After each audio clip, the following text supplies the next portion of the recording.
Good afternoon, everybody, and welcome to April of 2020. I know it's been a crazy few weeks for all of us, but I wanted to thank everybody for being on here.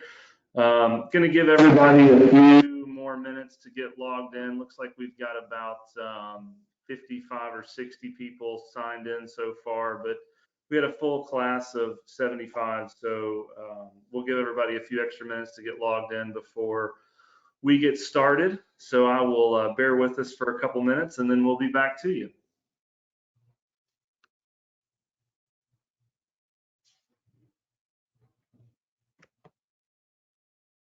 Andrew, can you hear me?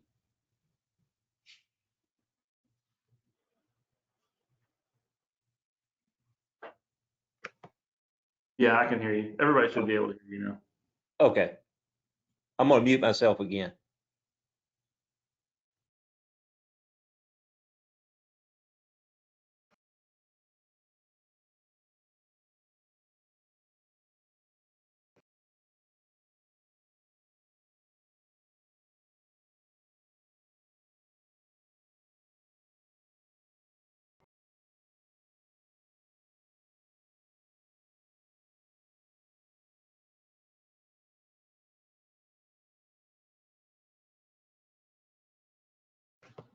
All right, well, good afternoon again, everybody. We'll go ahead and get things rolling here. If we have a few more attendees jump on here throughout the next few minutes, that'll be fine. We can just, y'all can pick up where we are. But just wanted to welcome everybody again. My name is Andrew Rogers, joined here, fortunate to be joined with Richard Rogers. We're joining you both from Chattanooga, Tennessee. So good afternoon. Those of you on the West Coast, I guess still good morning. But we're just glad that you made it. Wanted to thank Courtney for putting together a series of these webinars that should be coming to you over the next month or so, as we look for ways to occupy our time and figure out some important topics of conversation that we can continue discussing over the next month or two. Couple of things just to cover real quickly. I know that this was a topic that I know a lot of coaches and a lot of other officials had reached out to Courtney about over the course of the last year through emails and phone calls, and communication seemed to be a good place to start. So that's kind of the purpose of why we are starting here with the continuing education webinar. Like I said, Richard Rogers is joining me as well. I'm very fortunate to have him on the call. He's going to be pitching in from time to time. Certainly he'll be in the background answering questions as far as that goes. For those of you that don't know us, yes, Richard is my dad. We've worked together for quite a few years now, but Richard is, he's the deputy referee for the NCAA championships as well as men's team indoor and the SEC championship. So we're very, very fortunate to have him on the line today. And also, I think many of you who do know him can say that this is definitely one of the areas that he excels at in his work is communication. He does an outstanding job of communicating with coaches, with players. This is something that I know he's got a lot of good insight for us as well. Also got some other very experienced folks in the background as well. I know Sharon Wright's on right now, Darren and Steve Minoff. So welcome to you guys also. And speaking of communication, the ways for you guys to communicate with us today during this webinar, I know that there's a lot of you on here. So I know in the past, raising your hand is one of the ways that you can help communicate with us. You can certainly do that, and we'll get to you as quickly as we can. But I think probably the best way for you to communicate with us today will simply be to ask questions, type in a question in the question box that you'll see on the right-hand side of your screen, and we'll let Richard can respond to those as he needs to. And then also certainly we'll invite him to bring those questions up and pose them to the whole class. So That's certainly, I think, a very effective tool for you guys to communicating with us during this webinar. After this is over, I know Courtney and the ITA staff plan on having this available for you to view after we're done as well. I know there were a lot of people who wanted to jump on but weren't able to, so it will be available for you after the fact. So anyways, kind of the idea here, we will start going through looking at some different communication techniques, some tricks, some strategies, and some real world scenarios there of kind of how this plays out in real life. So welcome again, and we'll have fun, I hope. All right. As we jump into kind of the breadth of what we're going to talk about today, wanted to talk about briefly just the types of different types of communication. First, we'll look at these types of communications. Then we'll, as we kind of talk about those, then we will talk about the different kind of groups of people that we interact with in a day-to-day life as an official or our day-to-day work, and kind of relate those conversations back to these different types of communication. First of all, which is obviously the most common that we all know about, would be verbal communication. We also have nonverbal communication, visual communication, and written communication. These are the different types of communications that we deal with as officials on a daily basis. As we start moving, talking about verbal communication, I know this is probably a topic that gets talked about way too much, but good communication starts with good listening. And we really need to hear what is being said to us as officials. And this goes to across the board of who all we're talking to, whether it's players or coaches, other officials. Good communication starts with good listening. The next thing that I think is a really important concept for all of us, I know it's something that I think helps me a lot as I'm thinking through situations that I've had, and that's to take a breath. And we always have a moment before we respond, even if it's just a heartbeat, even if it's just a split second. You know, I think back to both on and off the tennis court and just everyday life of situations where that I've walked away from wishing that I had said something different. And so I think it's important for all of us to take a breath and have that split second of thought before we respond to someone. I think a lot of times we can help ourselves communicate if we are, if we do that. Next on the list would be the clarity of response. So we've listened to what was being said, we've taken that initial pause, and now we've gotten to the response stage of what we're talking about. And the question we need to ask ourselves is, am I clearly communicating?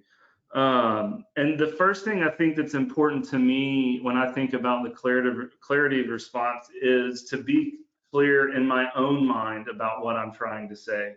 That I don't just start down a road of talking, not knowing where I'm going. I want to know in my mind what I'm trying to say and have that clear in my mind in order for it to be clear to whom I'm speaking to. The next thing to think about, aside from the clarity of the response, is the tone of the response.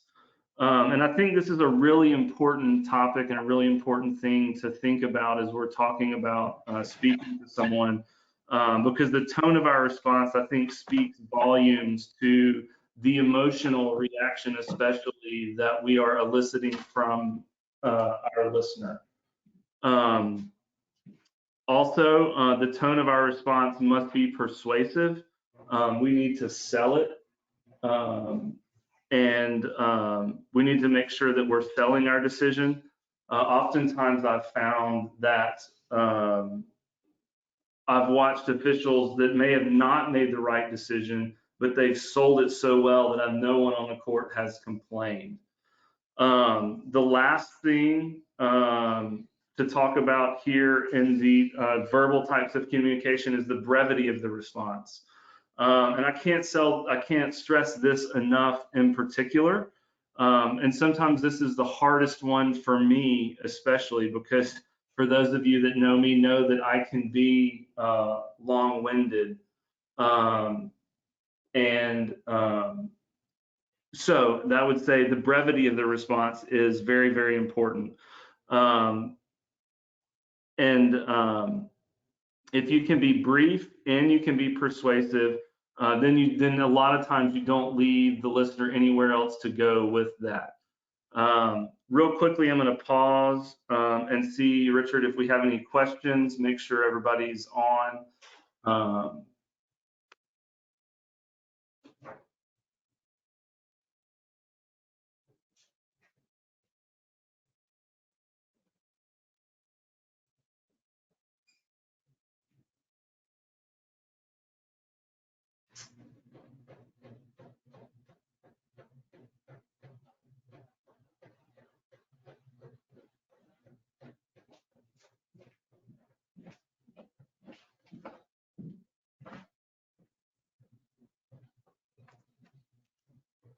All right, sorry about that. One brief little technical issue we were having here, but I think we're all good. I think Richard said we're all good as far as that goes. I will, Richard, make sure you unmute yourself so that we can hear you as we move forward. All right. The next type of communication to talk about quickly before we jump ahead would be nonverbal communication.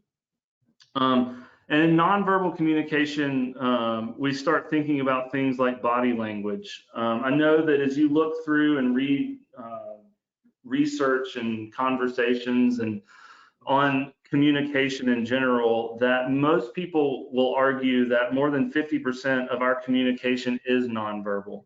So I think it's a really, really important topic to stop and think about and stop and talk about. Is that more than half of what we're communicating to someone, we're communicating by not what we're saying. So sometimes that's a subtle thing, sometimes that's less subtle, but our body language especially is a very important part of what we're communicating. Our body language helps the listener identify with the emotional response. And so as we think about what that means to me, so oftentimes when I walk into a conversation with someone, before that person even says something to me, I've predetermined and I've had I have a reaction to their body language, to what they're looking like, how they're addressing me, that has already formulated in my mind an opinion about how that conversation is going to go. So I think it's important to know that our body language can reiterate our message and it can reinforce our message, or it can contradict our message. So if we're saying, everything is positive and everything is great, and I'm listening to you, I hear you, but our body language doesn't suggest that, then initially and immediately we've lost trust with our listener, whoever that is. Isn't going to trust what we're saying because our body language is not analogous with our body, with what we're saying. So I think that's an important part of nonverbal communication. That's a really important part of the communication experience. Facial expressions as well. They're the start of the emotional response. And that's oftentimes the very first thing that a listener sees is the facial expression. Am I disarming? Am I trustworthy? Am I confident? We don't want whoever we're addressing, we don't want the listener to have already formulated a negative opinion of us before we've even gotten words out of our mouth. So I think that's a really important part of the communication experience, is to talk about what our nonverbal communication is saying. Same thing with eye contact. I think it's very important through that process to maintain eye contact. It helps whoever you're addressing know that you're engaged.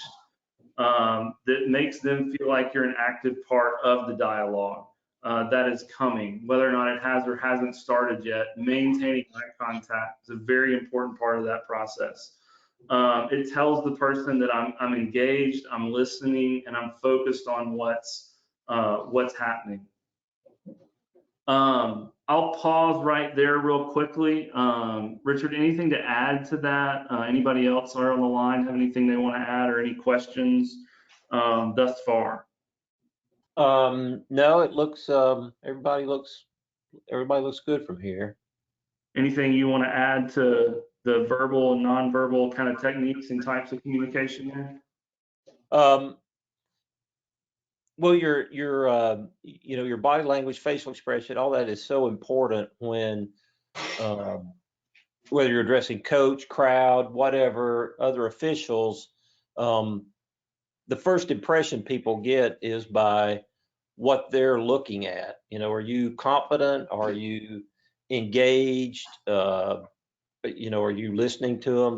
People can tell if you're off somewhere else and not listening to them, but that your presence is very important. Yeah, absolutely. Anybody else have anything to add to that? All right, let's jump ahead to visual communication.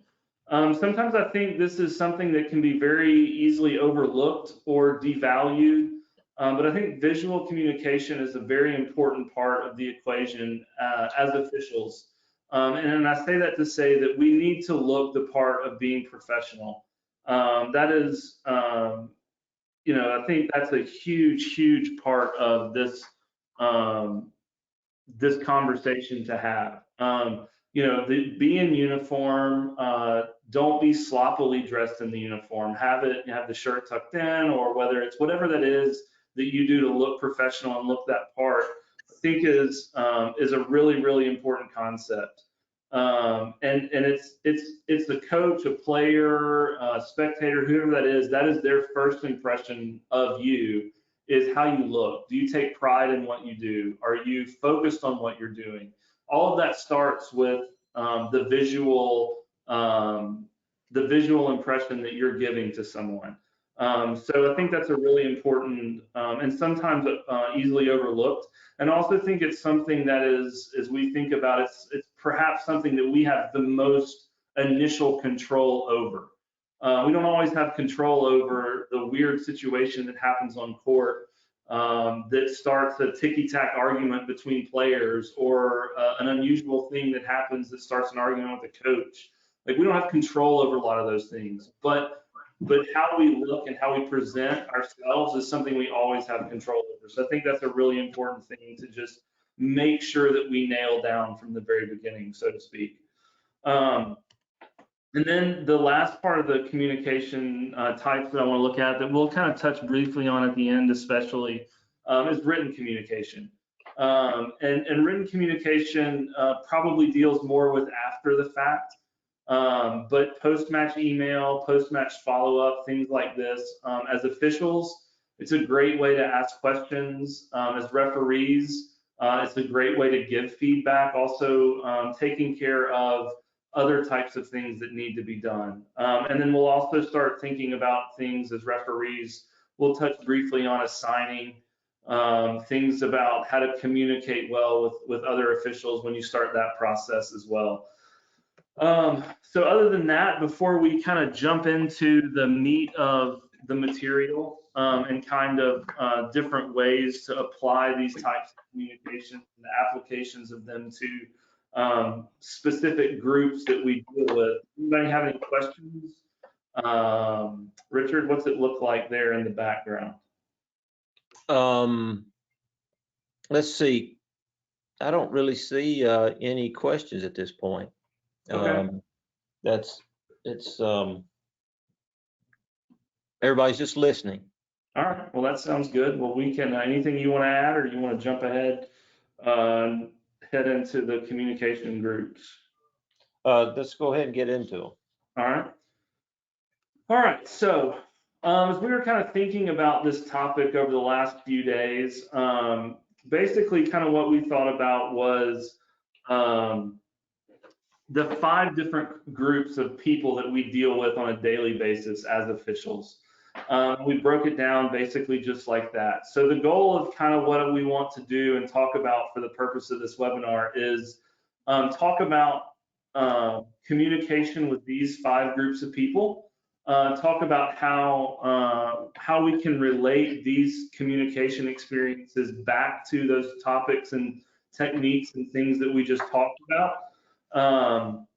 And so we'll kind of break this down and deal with these on an individual basis. And I encourage you to type questions in because so often many of these, you have specific examples of things that have happened to you and that have created controversy, problems, things. So feel free to jump in and ask some questions as we kind of get into dealing with each of these individual groups. We'll talk about on-court players. We'll talk about coaches, bench players, spectators, as well as communicating with other officials. I think that's a very, very important part of what we do as well. So as we jump kind of ahead and start thinking about those things, this is kind of a system that has worked well for me over the years, is to kind of what I always run things through situations that happen to me on the court. We talk about this a lot for those of you I know that I've worked with at national events, at a lot of our officials meetings. This is kind of a topic that we deal with a lot, and it's kind of a 3-tiered gauge for behavior and things that happen on the court. The first is behavior that I'm going to let go. The second would be behavior that I'm immediately going to address, behavior that is automatic codes, for example. The important thing to think about there is proper verbiage when it comes to those situations, and we can talk about specifics of proper verbiage as we go through each particular segment. But proper verbiage is an important part of that concept, how to properly address a player or a coach or a bench player as we go through there. But probably the most challenging aspect of this is the behavior that's in between. What do we do with that gray area behavior? Behavior that's in the middle. How do we identify what that behavior is? And then how do we, once we've identified that this is gray area, but maybe I want to say something, but maybe it's not behavior that needs an immediate code. How do we address that? How do we address that?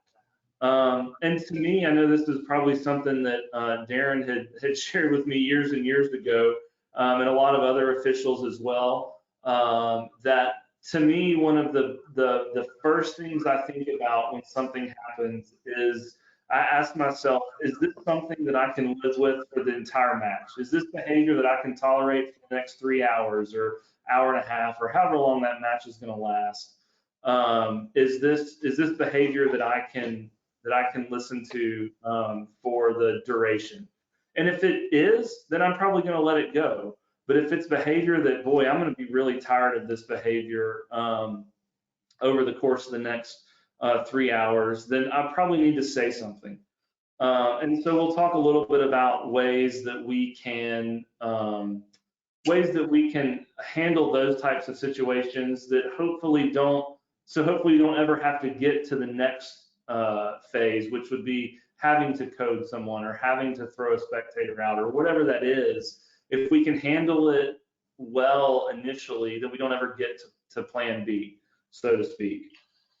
All right, I will stop there real quickly. Richard, do we have any other questions or any other thoughts or comments before we jump ahead and start talking about dealing with some of these people and players? No, no one has their hand raised, but you know, the big part of what we do is that gray area, and whether it's someone in the crowd that's beginning to cause a problem, a bench player, one of the players on the court, or a coach that's, you know, joined by a short rope to your chair, and how are we going to address those things in that gray area? That's just a lot of, of what we do is using judgment to address that, and what's a proper way to the timing of it, the tone that you use, all of that is so important in addressing that gray area. Yeah, I think you're exactly right. And I know that a lot of that comes with experience. A lot of that comes with doing this on a day in and day out basis over years. I know, how long have you been doing this? 25 years or maybe longer now? Maybe a little more. And I've been doing it not near that long, but for the last 15 years. But a lot of that comes through experience. But the one important thing that I think is that's important for all of us to stop and think about is, we talk about communication, and we know people that do it better than others innately, but communication and effective communication is techniques, and it's something that can be learned. It's something that we can always do. We can always look at situations that have happened. I know that's been something that's been a very important part of my process and growth as an official, is being able to have those conversations, whether it's with you or somebody else after the fact, to be able to have those self-evaluation moments to learn how maybe I should have handled something. But I think that's an important part of it, absolutely, because so much of what we deal with is that gray area. Should I have coded this? Should I have said something to him or her? Anyways, no, I think it's a very important part of that conversation. So first, Andrew, I'll stop right there, yeah. if I can. We had someone raise their hand. Let's see, we get to that. If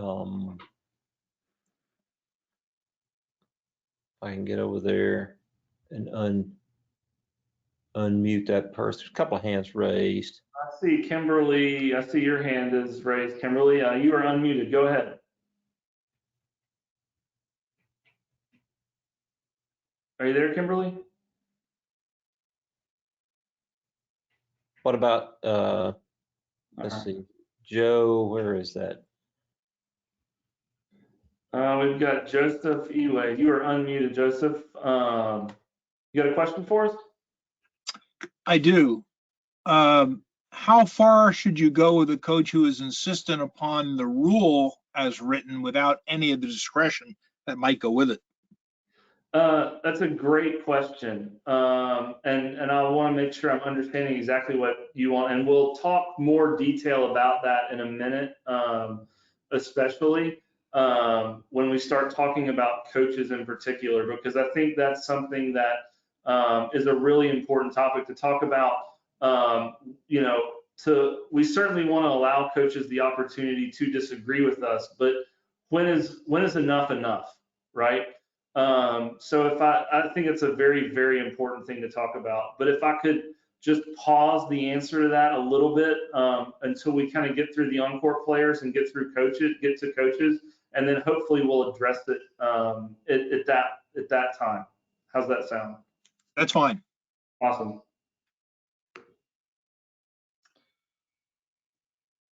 All right. Anybody else, Dad, before we move ahead? I think I saw what we got. All right. Well, let's talk a little about on-court players.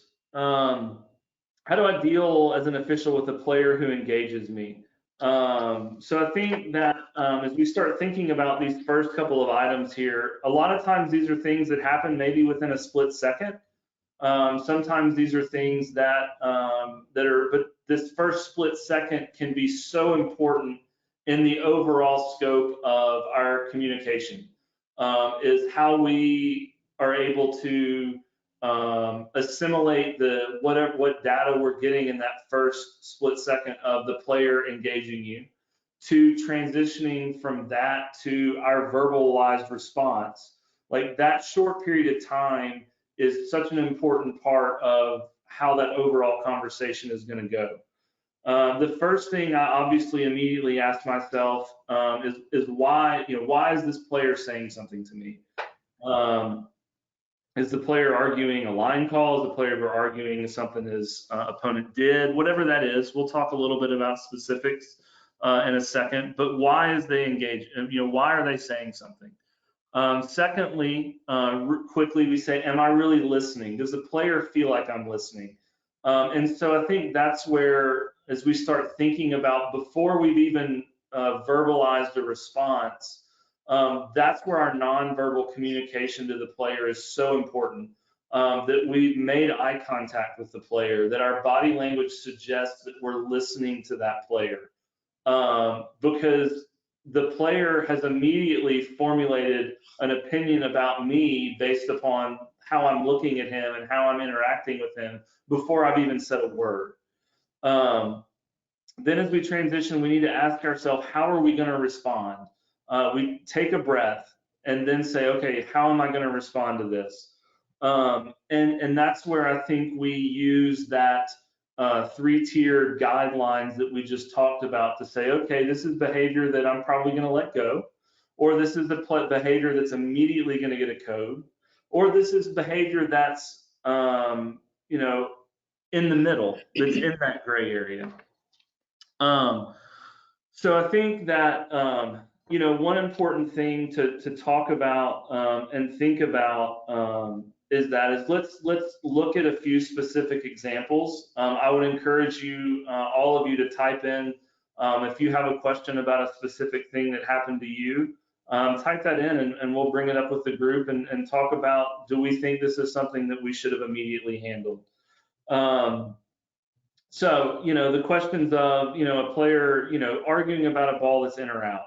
Obviously, that's something that I feel like, to me, the most important thing when we talk about communicating with players about balls that are called in or out is the concept of less is more. And our tone is critical as well. But the idea of how can we communicate confirmation of that line call, whether we're overruling or whether we are confirming an out call. How can we communicate that effectively in as few words as possible?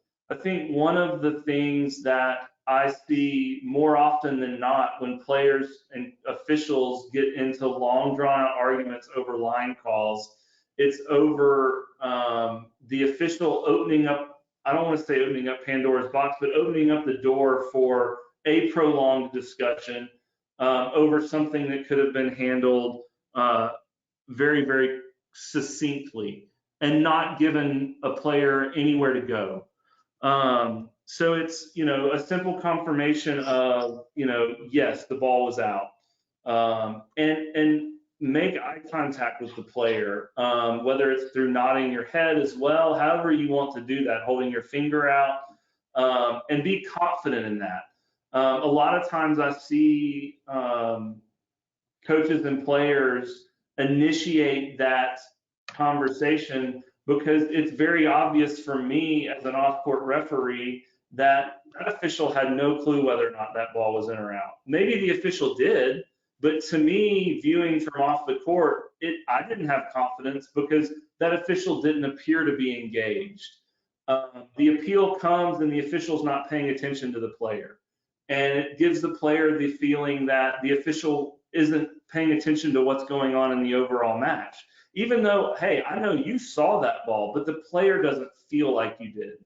So I think a lot of this could be handled quickly and efficiently by a confident, your body language shows that you're engaged, your response is quick, your response is affirmative and confident. I think it's a very, very important part of dealing with the most common issue of that being, balls that are in or out.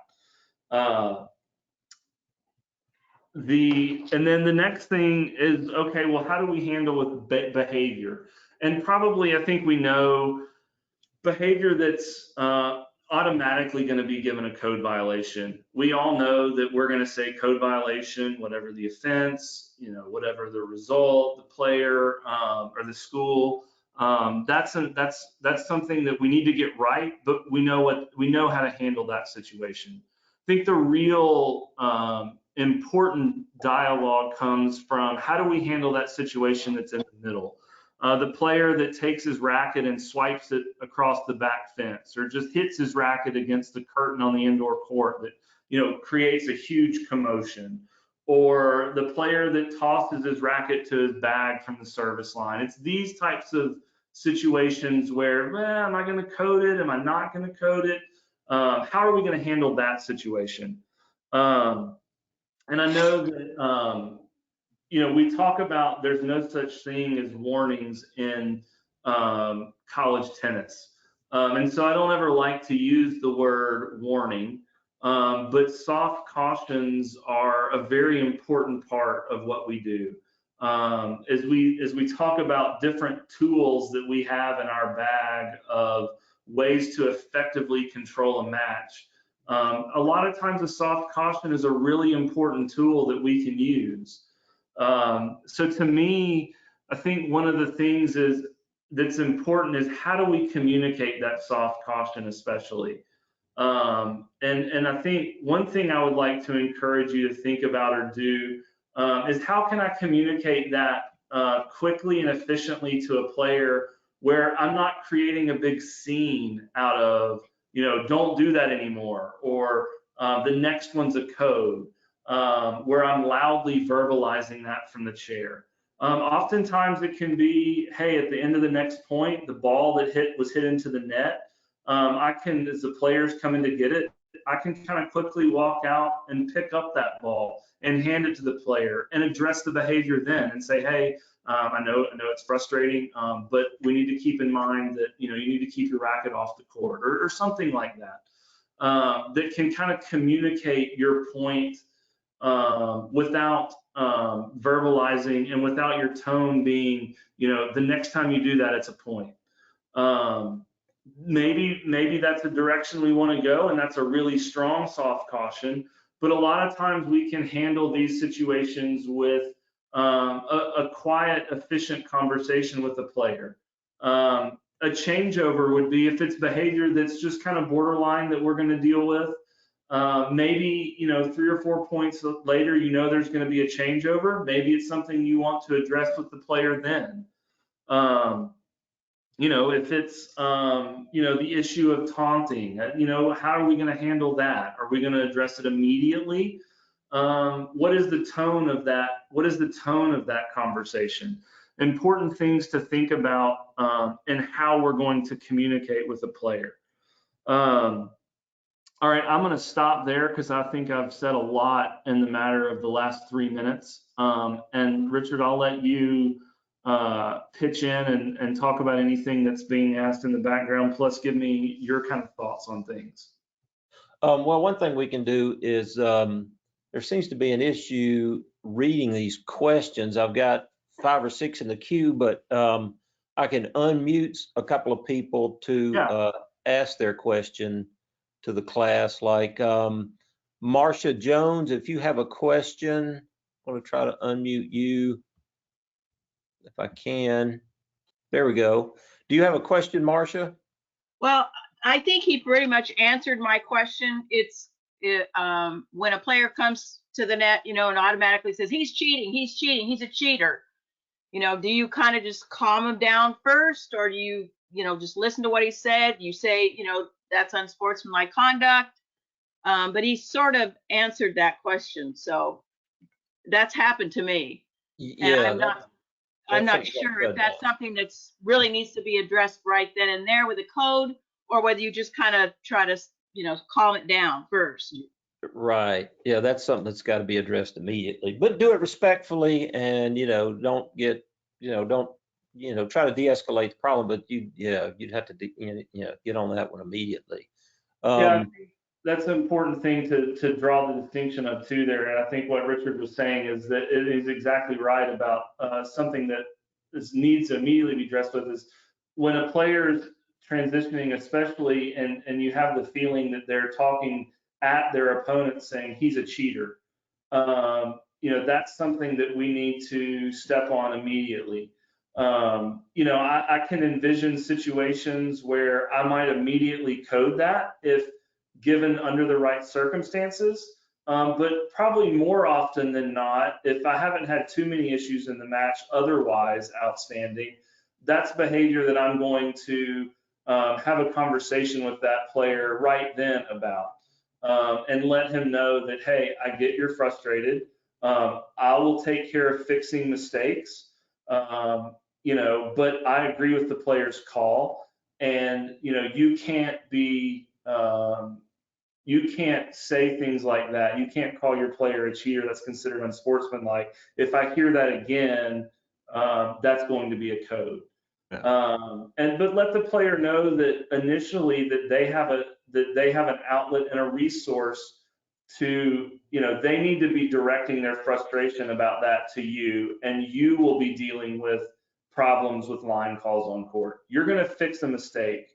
So address me. And the ball looks differently from on your side of the court than it does from their side of the court. That ball, it looks differently from where you are, from where he is. So I will fix a mistake, but address me. You can't talk to your opponent and call him a cheater. Does that make sense? Yes, thank you very much. Mm-hmm. Any other questions, Richard? There's a couple. Dan Dvorak had a question. Let's see if we can unmute Dan. Trying to unmute Dan. Yeah, I'm good. Dan, you're Okay. unmuted. All right, I think I've got my microphone unmuted. Can you hear me? I got you loud and clear, sir. Good Yeah. to hear from you. Excellent, thank you.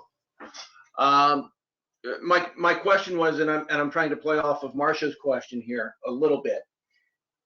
If you're roving and there is behavior that needs to be addressed immediately, something like, the player saying, okay, he's cheating. Yep. Would you take a step or two steps toward that player to maybe reduce the distance between you so you can speak a little softer, so that it's not being broadcast to the entire facility? Would you take a step or two toward him, or do you feel that maybe that's body language, body language that is a little aggressive or maybe perceived to be aggressive, and it's best to just stay at the net post? I think that's a great question. And I think I can go either way, I guess. I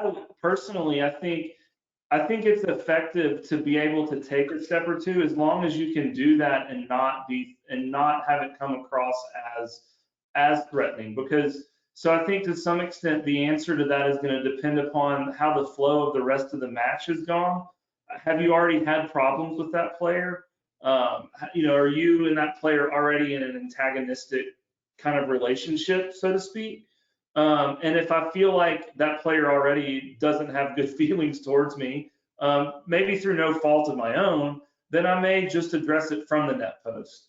But if that player and I've had a pretty good rapport throughout the whole match, I don't have a problem with taking a step or two out there, because I totally agree with you when I say that when in your statement or thought about having that conversation where it can be a little bit quieter, to where you're not necessarily addressing everyone.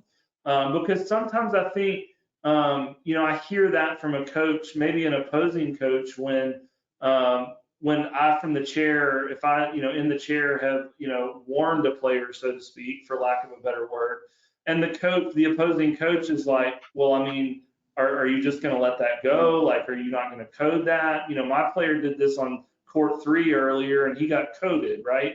So I think a lot of times being able to have that quiet conversation is really important.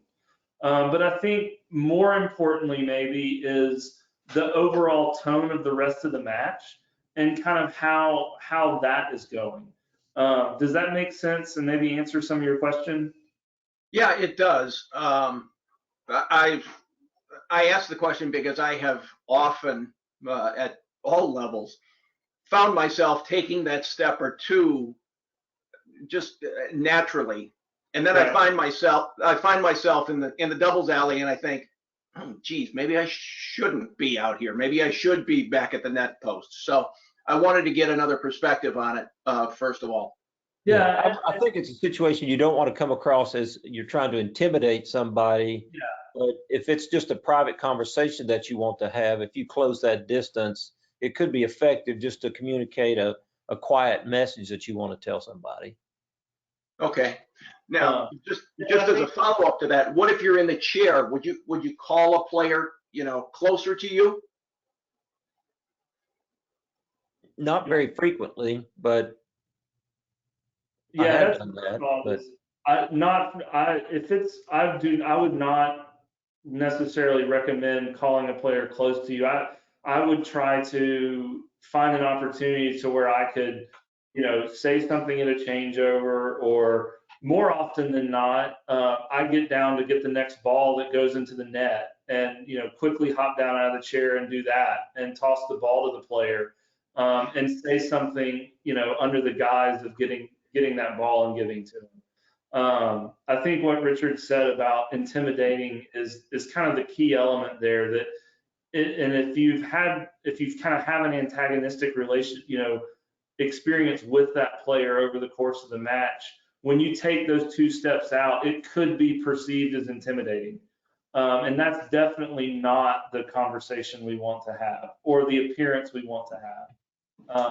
So I very rarely would bring a player up to the chair, because I think, when we do that, we give the appearance, I don't want to say lording over them, but we're using kind of our authority and hierarchy to try to talk down to them. And that's kind of the conversation we don't want to have, is talking down to them. Sometimes we need them to recognize that, hey, listen, we're the final authority on this court and we are in charge here, but we don't want to be condescending and talking down to a player. And I think that's a fine line, but I think that's an important distinction and an important line, that we need to be in charge and we need to be confident, but we don't ever need to be condescending or talking down to someone.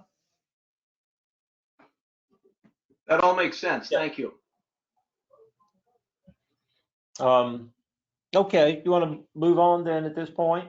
If there's another question or two, we can certainly do that, because I think for the most part, these next couple of topics, the players and the coaches are the kind of the main thing to talk about. So I'm happy to entertain a few more specifics.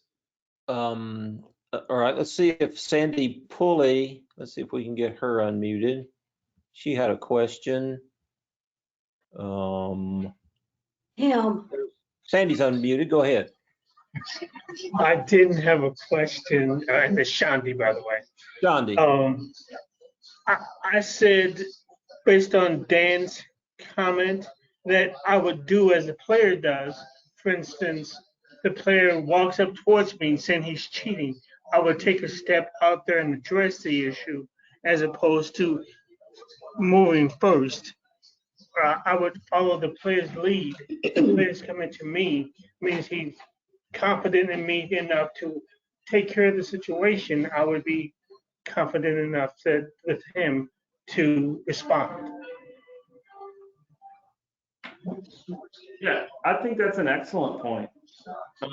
And I think that's a great way to say you're kind of taking your lead from the player in that situation, to where you're going to kind of let the player help you dictate what your response is going to be. And I think that's an excellent. Anything to add to that, Ben? Yeah, if the player is initiating that conversation, that sounds like something to respond back to in a quiet tone, approaching the player. Yeah. What about Karen Fay? Let's see if we can unmute Karen. Karen, we've unmuted you. Did you have a question? No, I didn't. Okay. Let's go to Scott Carpenter. Let me see if we can get you unmuted. Scott, did you have a question?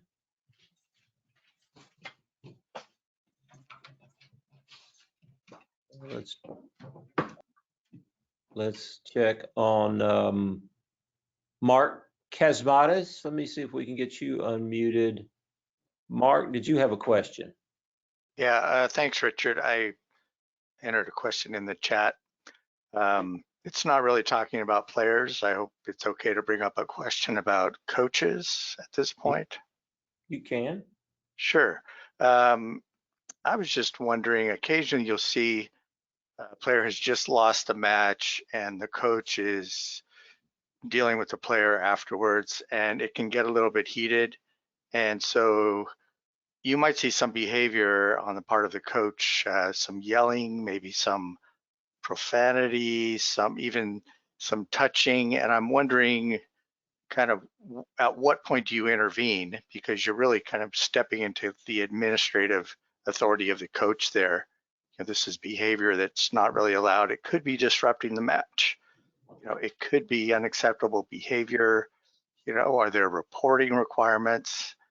It has come up a couple of times. So I'm just wondering what your thoughts were, or anyone else that might have some ideas about that. I'll jump on it initially real quick, and Dan, I'll see if there's anything you want to add to it. Certainly, there's a couple of different caveats and several different directions that I think this conversation can go on this topic. On the one hand, and obviously it can be a delicate situation. On the one hand, I would start by saying that as an official, if you're the chair umpire or the roving umpire, the first thing you need to do in that situation, if you feel like there is something that needs to be reported, if that conversation has gotten out of control and there is especially if there's touching and things like that, that's not, in your opinion, healthy, then you need to immediately let the referee know, and let the referee talk to the proper people in that situation, whether that's a lot of big schools have athletic director type staff on site in a lot of their matches, whether that's through an email after the fact about, hey, this is what happened. The referee needs to be the person to initiate that. Certainly things need to get written up and those kinds of things. The other thing I would say for a lot of behavior that we see is kind of that borderline area there where maybe there is, you know, some profanity, and depending on what part of the country you're in, and we all know those schools very well, who after the match is over, I've heard coaches and players have yelling matches where there's a lot of profanity used. The first thing I'm probably going to try to do is let the coach know that, hey, you know, I'm not here to eavesdrop, but this conversation is beginning to disrupt play on other courts. And, you know, if this conversation continues, then it's going to have to be addressed. And through whatever means that needs to happen. But, you know, hey, this needs to stop. It's getting too loud. It's problematic other places. You know, I mean, I'm sorry, it's causing disruptions on other courts, and it needs to stop. And that's a good way to start with that. Again, if you're a chair umpire, maybe you need to let the referee know so the referee can deal with it, especially if it's, say, going on behind you on a court that just finished. That's kind of how I would start kind of unpacking that issue, because I could see that going in a lot of different directions based on exactly what was happening. Anything you want to add or say to that, Richard? Well, you know, one thing, how many people are hearing this discussion go on? Is it, if it's disturbing play on other courts, if people in the crowd can hear this, certainly I'm going to have intervene with you need to take this off court, or this is disturbing play, some kind of conversation. I'm going to try to, you know, to mute that down somewhat. I mean, we've all heard, you know, and it's unfortunate coaches and players have discussions that are, you know, not appropriate language. But, you know, my first thought is who's hearing this? If it's just the two of them, you're right, I'm not eavesdropping, but I do want to protect people that are in the crowd, or whether it's disturbing play on other courts, and shut it down. And then, of course, if we're talking about something that's really egregious, it might be needed to be reported up the food chain somewhere, whether it's someone in administration or, some other people would like to know about it. Yeah, I think that's a great way to say it, Richard. Do you want to move on from here? Yeah, I'll just say a couple things real quickly, just kind of in summary, because I know we've talked about a lot of different things in the last 15 minutes. And to me, it's just the last two things on that page. I hear, and you may hear the same thing, Dad, was as a referee, especially off court, which is where we spend a lot of our time, is a lot of times what I hear from a coach about an official's interaction with on-court players is sometimes not so much about that the coach necessarily disagreed with the decision that the official made, but they just didn't like the way that that official spoke to their player. I heard that several times. It's been big events the past year, and it was, like, I don't think your official, he may or may not have been wrong, right or wrong. I wasn't there to have a good view of the call, but I just didn't like the way he spoke to my player. So I just say that, and trust me, we all know that coaches don't always tell us the whole truth, but I just say that to say, think a lot about in your communication with players, tone is critical. How you're communicating with the player is so important to the overall match management. And I just like to say that from when we were talking earlier, Dan, about from your question is it's important for players to know that we're in control of the match, but we don't ever want to be condescending. It's important for us to establish authority over the match, but we don't ever want to be disparaging to a player. And then however we can communicate in as few words as possible. I think to me, those are two really, really important kind of summary topics as we think about that dealing with on-court players. Is there anything you want to add before we kind of jump ahead to coaches, Richard? Nope, not here on this end. All right. Well, let's just jump ahead to dealing with coaches. And as you can see, kind of from what we put together here, a lot of this is very similar in philosophy, so to speak, to how we deal with on-court players, and kind of the initial thought process and the initial way that we go about dealing with coaches that get upset.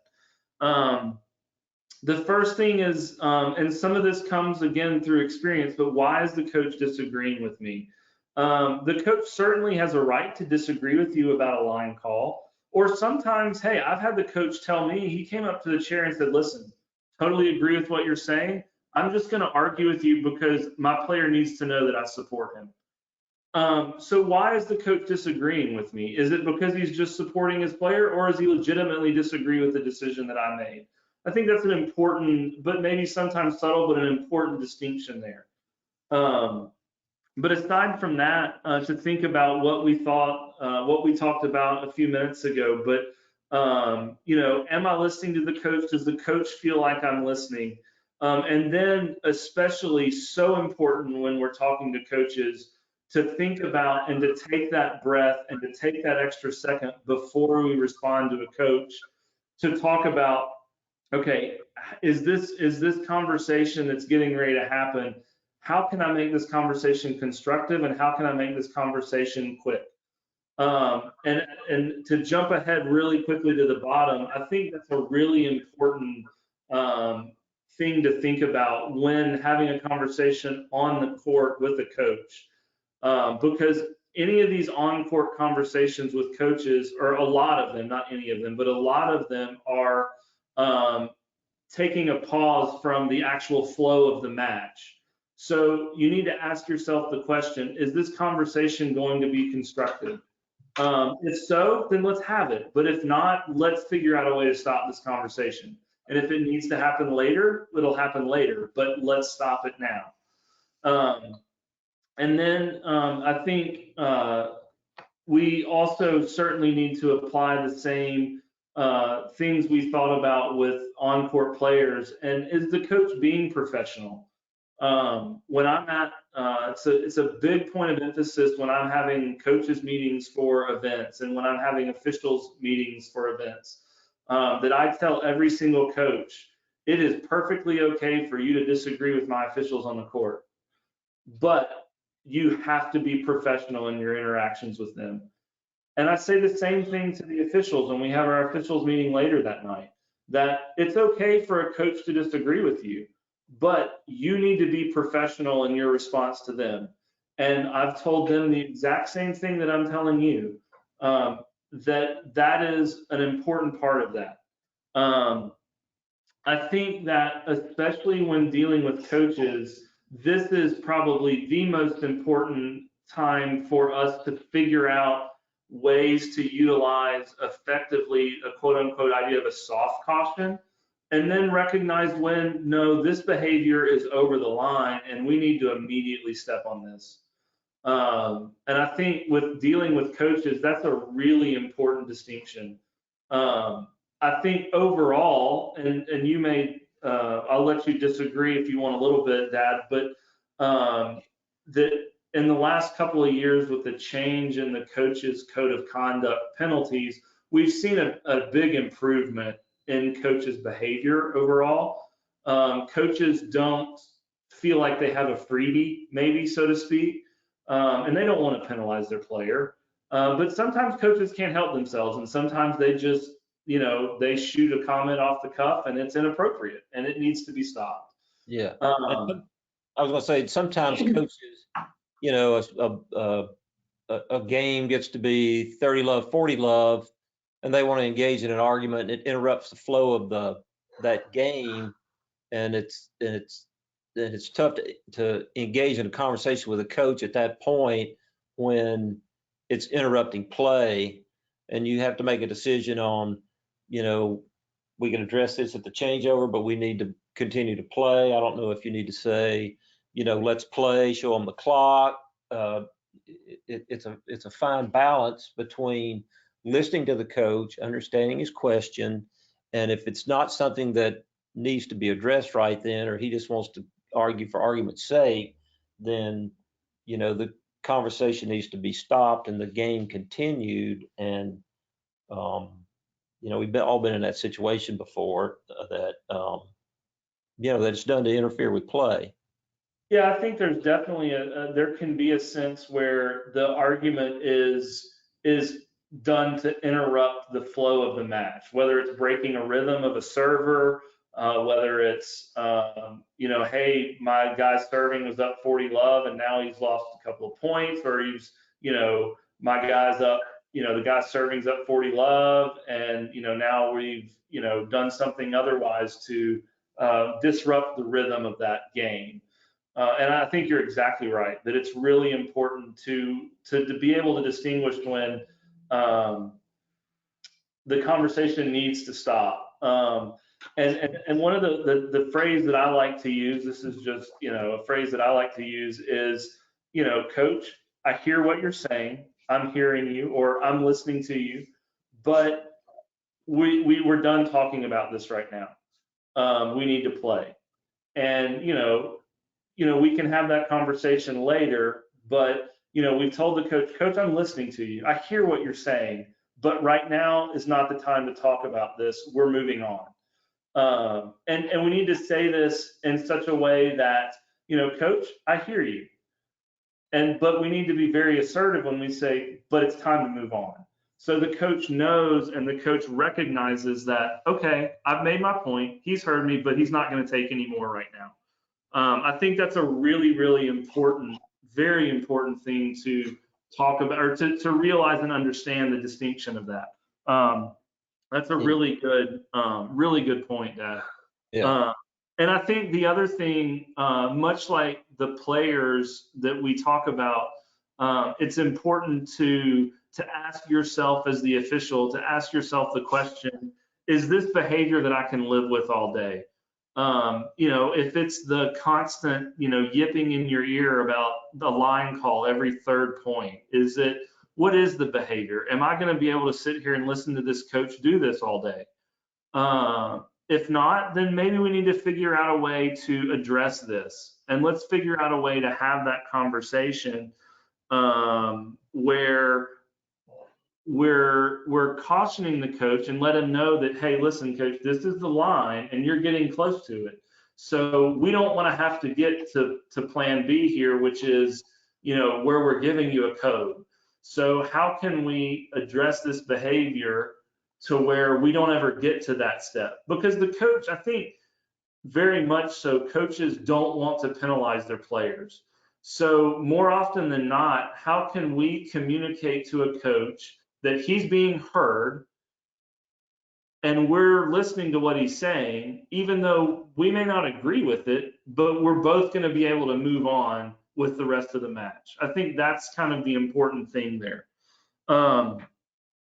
And talk about some specific examples of what a coach says to you, because I think oftentimes that's a really important thing is I hear, well, the coach said this, should I have done something?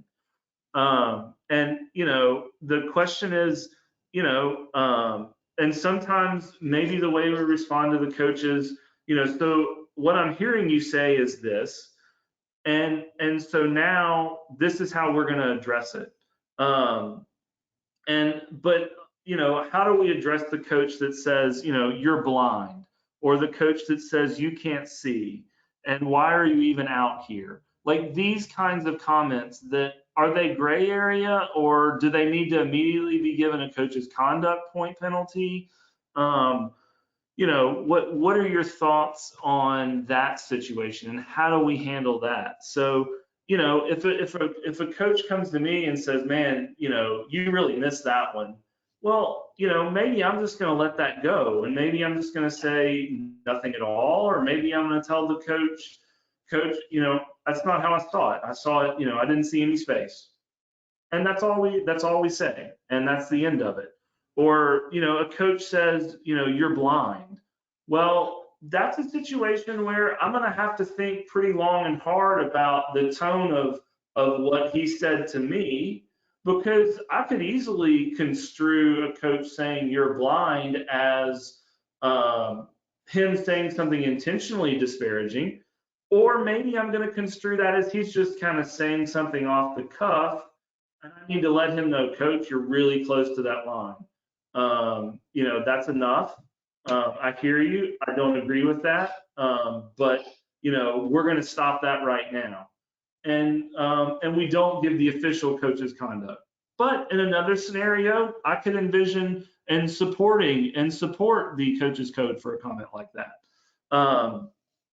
Certainly anytime a coach says something related to, your pay or your, racial, ethnic, anything like that, we all know these are automatic coach's code of conduct code violations. And those need to be addressed immediately in a coach's code given. Anything in the background, Richard, any thoughts of you of specific things that coaches say that we want to talk about how to handle? Well, what a thought that comes to mind when we talk about these gray area comments of, you can't see, and why are you even out here? I think we've all heard, why are you even out here? I know I've heard it, hopefully not too often, but anyway, it's thinking of as a chair umpire or a roving umpire, you get those sorts of comments. An item that takes it from one category of like a gray area to a code area, conduct violation area, is the tone and the volume with which I'm hearing that said to me. If he's just passing by the chair and says, I don't even know why you're out here, I might just let that go. But if he's like on the other side of the court and he starts screaming this, I think we've got a different situation. Yeah, I think that's an excellent distinction. And we talked a lot about our tone and a lot about our and the way we're speaking to players and coaches and everybody. And it's really important to know that, how they're communicating both verbally and non-verbally is a big part of how we're gauging what we're going to do. And I think that's a really, really important distinction is how is the coach addressing you? If he is from a court or two away screaming, I saw a write-up this year about a very similar situation to that of, a coach is, a court and a half away screaming, you need to get that guy out of there. He needs to go eat applesauce and go take a break. Like, when that's being said from 2 courts away, that coach is intentionally trying to disparage that official and make a comment about that official's ability and capability in the chair. That probably needs to be addressed immediately. But if it's something said in passing about why are you even out here when he kind of walks by your chair, yeah, that's probably something I'm going to let go as well. So I think that's a really important distinction as referee and as chair umpires on how we're going to address or if we're going to address the situation with the coach. Really important. Yeah. Any questions from the audience about? No, not at this point. Okay. Well, hopefully we can kind of see as we kind of move through these conversations about how our response and the way that we kind of relate these responses back to what we talked about initially of, how can we communicate with players, with coaches in a way that is clear, in a way that's very importantly concise, and we can move forward for the rest of the match. Because the last thing we want as a chair umpire, as a referee, is to lose control of a match, as we're talking about match management or whatever you want to use that term, but lose control over a match because of ineffective communication. And something that could have been avoided by communication that didn't need to happen, or communication that needed to happen in a more simple, succinct way. Anything you want to add before we jump ahead to the next category, Richard? Let me see, there was, let me find, someone had a question here. Someone had a situation where the coach told them you need to educate yourself. These sorts of things are all, then Marcia Jones, let's see here, John Doherty had a question. Let me see if I can unmute. John, are you mic'd on? I have you unmuted. Don't see. How about Joe Elways? Let me see if I can unmute. Joe? Yeah, Elways? yes. Go ahead. I was on a chair match, and doubles chair match, and this enters into it. It was an indoor match, so it was kind of loud. In a doubles match, we got to a 3-3 point, and all the play was basically going away from the chair toward the other sideline. And as soon as the point was over, the coach, kind of jumped up and said, wanting to claim a hindrance for one of the opposing players who had won the point, yelling before her opponent or before her player could play the ball. She came to the chair and basically, in not so many terms, said, you don't have any discretion on this rule. And I informed her, I said, first of all, I did not hear that. I said, it's loud in here. I didn't hear specifically what happened.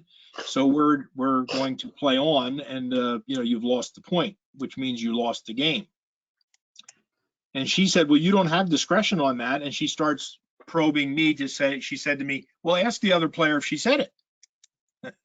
And she said, you really don't have any discretion. And so this kind of went on and on. I reiterated, I said, I did not hear it. I cannot respond to it if I don't hear it. It's kind of like you don't see a line call, you can't respond to that either. And she said, okay, who's the referee for the match? And it was the guy who had his own chair next to the court next to mine. And she held up the match, walked over to him, explained her, point. And, now at that point, I have the other coach in my face about, with the 3 or 4 or 5 minutes that this is taking to argue out. So the question is, how far do you go on a situation like that? She was right about the rule had I heard it and had it been a true, hindrance. I did not hear that. I specifically told her I did not hear it, and we were going to play on, and she wanted, a recourse beyond that, but then proceeded to tell me that basically I have no discretion on the court when it comes to these calls.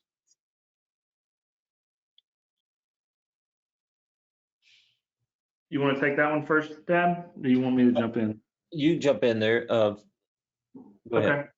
Okay. I think very rarely, especially if it's in a situation that's a potentially like a point ending, a game ending point. Yep. In a big situation, a big point like that, I would very rarely deny a player or a coach the opportunity to have a conversation with the referee, because I think especially in that situation, we can debate whether or not it's a question of rule or a question of law. Certainly, in my opinion, is really a question of fact. But if it's a big point in a big match, then I probably would allow that coach an opportunity to see the referee. Unfortunately, it does mean maybe holding up another match. So that's something to take into account. I invited her to do that. I said, go right ahead. He's sitting right over there. And then the bottom line is she came back after that and still argued it, even though there was no resolution. Sure. And I think that's obviously a point in time when we need to say, hey, coach, I hear you. I hear what you're saying, but this is the rule and I didn't hear it. So we're moving on and there's nothing else to talk about. And sometimes coaches have a better, know better than others of when to stop. And eventually, if it means like what Dad had said earlier about sometimes that means having to show the coach a clock and saying we need to play. Sometimes we have to go there and let the coach know that, listen, this conversation really is over. Because sometimes our quote unquote subtle cues that we try to use don't work. And I recognize that. And so we need to know that, okay, what's a less than subtle cue? What's a less than subtle way I can communicate to this coach and say, look, this conversation's over. And I think sometimes that's maybe the best way if they're not getting your subtle hints to hold the stopwatch up and say it's time to play, and start that clock. And then the coach knows that, hey, once you get to whether if it's at a changeover, whatever that is, or if it's at a point or game, once we get to the end of that time frame, then we better be playing or else there's going to be penalties assessed. Yeah, absolutely. Okay. Anything you want to add to that, Dad? No, that sums it up pretty good. I mean, at some point you got to just, if you as a chair umpire didn't see or hear, a player was hindered, then, and then another player doesn't say they did, then it didn't happen. Yeah. Well, the player admitted that she yelled something, but she didn't admit it. She yelled it before the point was over. Then it didn't happen if you didn't hear it. That's what I said. That's the point. And that's what you just got to sell it. Okay, very good. Thank you. I think that's all. Let me see if there's a question. We have one of another situation where a coach, and we've all had this, I know, you're in the chair and the coach is standing right by your hip right there and keeps needling you about, can't you see that guy's foot faulting? He's foot faulting. He's foot faulting. We've all seen that. Maybe the player's pinching the line, but you're not calling it because the foot's not, say, coming up on the line. How do you handle that situation? And unfortunately, you're just going to have to sit there and endure that if you don't think the player's foot faulting, or if the guy's interfering with play, you'll have to tell him, have a conversation with him about, I'm watching for a foot fault, but at this point, I'm not seeing it. If I was on the baseline, I might have a better look at it, but I can't see that he's, covering the line from here in the chair. And but I'll keep watching, Coach, and try to have a pleasant conversation. But at some point, you might have to endure it for a while. You might be able to shut it down with a conversation like that. Yeah, I think that's exactly right. Sometimes you are going to have to listen to some of that. And then sometimes you have to let the coach know that, hey, coach, this is, we've had this conversation a lot, and I'm not seeing the foot fault. And so if I see a foot fault, I'll definitely call it. But, we need to stop having this conversation because it's beginning to, be distracting to the match. There you go. And we've shut the conversation down that way. But yeah, I mean, we've all been in that situation where the coach has just kind of been in your ear. Whether foot fault's a great example of that. Absolutely. Yes. Looks like we got a question here, and I don't have a first name, but it's SV. Let's see, Ramatharthan. Let's see. Let me see if I can unmute you. Oh, it looks like you're self-muted. If you can unmute yourself, I'll let you ask your question.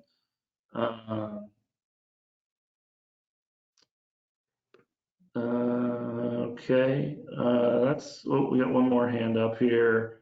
Let's see. Does Joseph Ewes, do you have another question, or is your hand just still up?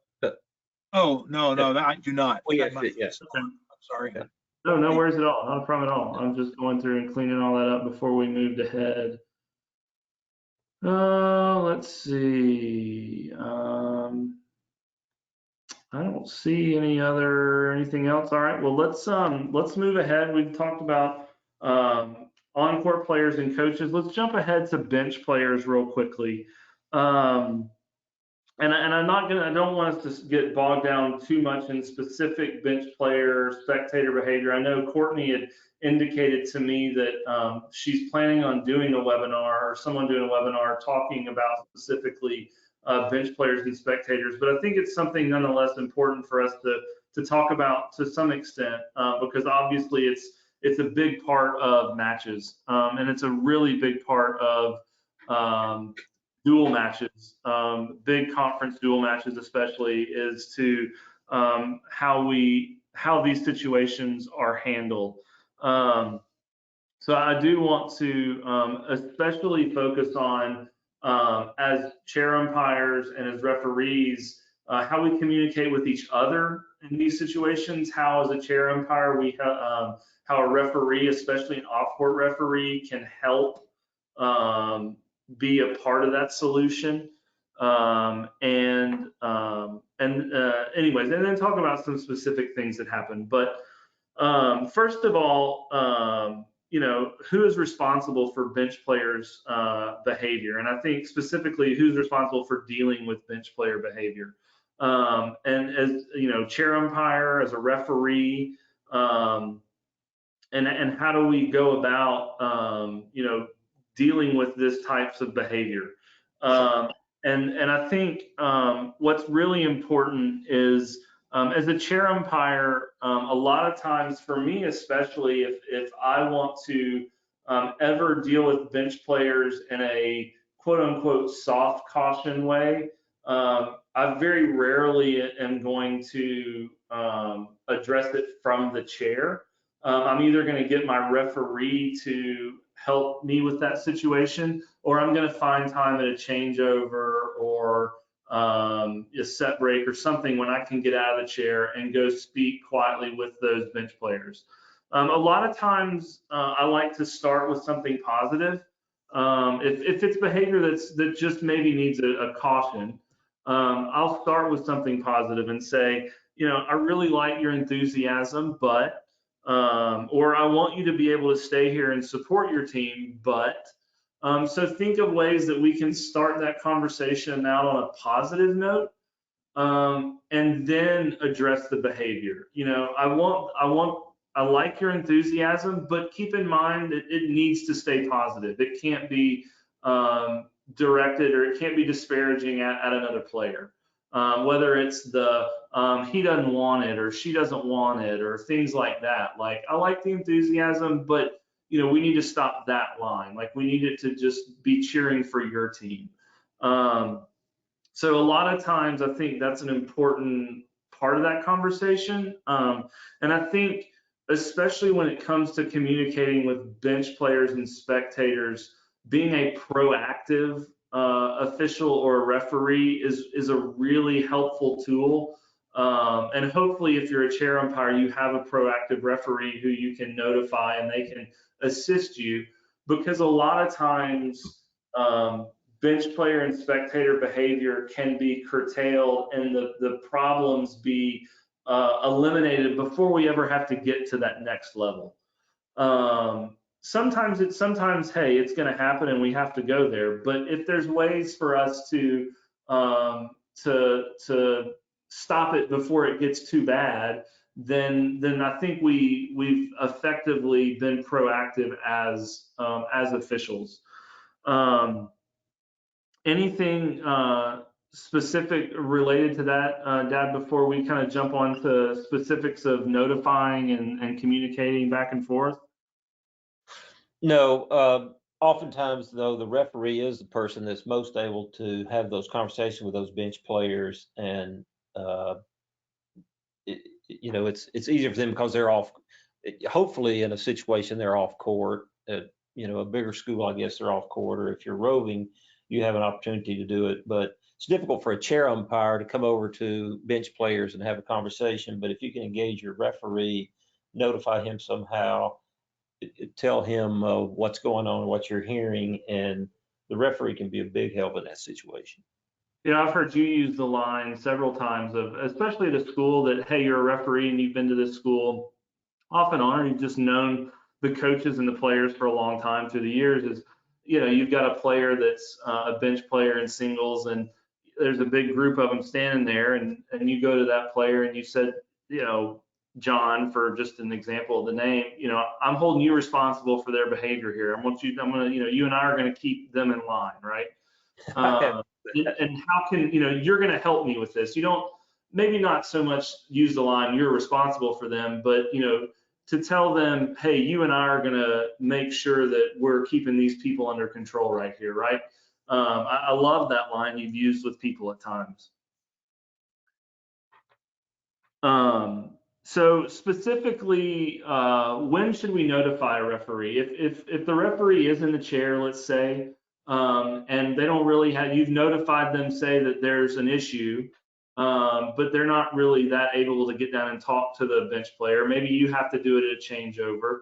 I certainly, me personally as a referee, I like to be notified anytime one of my officials or chair umpires has talked to bench players, whether an official warning has been given or not.